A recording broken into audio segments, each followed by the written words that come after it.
Of course, a fair amount of controversy in the meeting between Biden and MBS. You know the Saudi Crown Prince personally very well. What happened that you did not actually expect?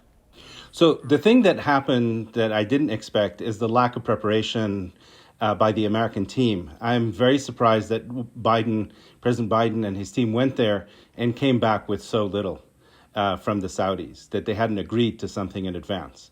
And that this was a total win for the Saudis in terms of PR, in terms of reaffirming the centrality of Saudi Arabia in the Middle East. It's a complete victory for MBS and for the Saudi government, Saudi state. Now, I understand that it's a big deal to get the American president to come and visit, but did I miss, were there announcements from the Americans that actually moved the ball from the Saudi perspective?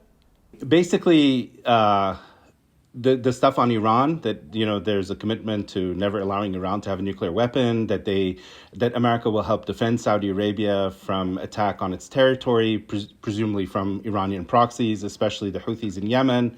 All of that is music to Saudi Arabia's ears. And the Saudis were able to show that they have tremendous convening power. They were able to bring all the GCC leaders, the leaders of the countries of the Gulf, and the Iraqi prime minister, the king of Jordan, and the president of Egypt. And it just signaled that Saudi Arabia is simply the most important country in that region, and that you need it both for the stability of the region as well as for global energy stability. If we were talking a few years ago, of course, the Qataris certainly wouldn't have been in that group. That's one of the bigger things that has changed, is the fact that the GCC feels more unified, more aligned. Do you think that is stable? It's very hard to say that it's stable because, these are highly personalistic regimes where individuals can wake up one morning and decide one thing that runs counter to the past. But what I get from the Saudi leadership and also from the UAE is that there's been a steep learning curve, and that, playing the kinds of games that they played with boycotts of each other and so on are very counterproductive.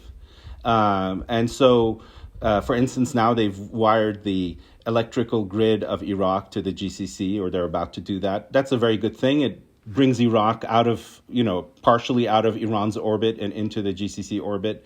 So I think there is some maturity there.